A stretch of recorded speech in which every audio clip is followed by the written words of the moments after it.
Depuis 3 ans, le Conseil d'architecture, d'urbanisme et de l'environnement de la Guadeloupe, le CAUE, donne rendez-vous aux élus et techniciens des collectivités locales en charge de l'environnement pour échanger sur la maîtrise de l'énergie.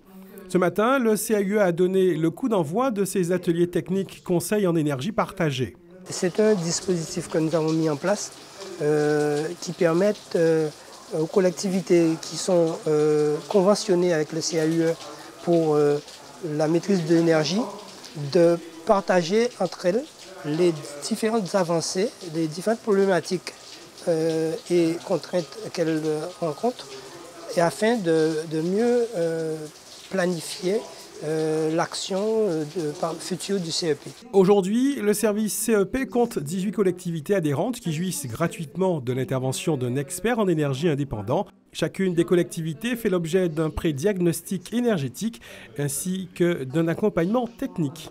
Je les accompagne sur le terrain, je fais une visite sur site pour voir un peu les différents secteurs consommateurs, que ce soit la climatisation, l'éclairage, la bureautique. Et ensuite, je fais des propositions d'amélioration sur la base de facturation, de tout ce qu'il y a qui pour faire des économies dessus. Pour réduire la consommation et le coût de l'énergie des collectivités, plusieurs dispositifs ont été mis en place. Ici, le CAUE vante les mérites du certificat d'économie d'énergie. L'objectif, sensibiliser et responsabiliser les collectivités tout en limitant les dépenses publiques. Les collectivités ont un rôle à jouer dans ce dispositif où elles sont éligibles au dispositif et ont les moyens de valoriser leurs économies d'énergie. Les valoriser d'une part à travers des économies qu'elles font sur leurs factures, mais aussi à travers une convention ou un accord avec un obligé qui, en échange d'une dotation financière, va les accompagner. Donc c'est vraiment un outil complémentaire pour le plan de financement des opérations d'efficacité énergétique. La maîtrise de l'énergie, un enjeu indéniable mais coûteux, d'où des soutiens financiers de l'ADEME, de la région Guadeloupe et de l'Europe.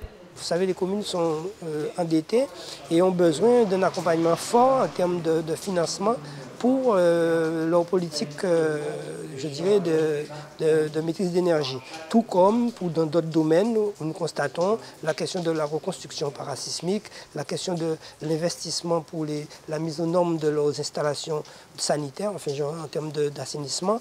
Il y a un problème récurrent, c'est le dispositif financier. Depuis la mise en place du Conseil en énergie partagée, 12 pré-diagnostics ont été réalisés et une dizaine de collectivités ont bénéficié d'accompagnement afin de réaliser des projets pour une meilleure consommation de l'énergie.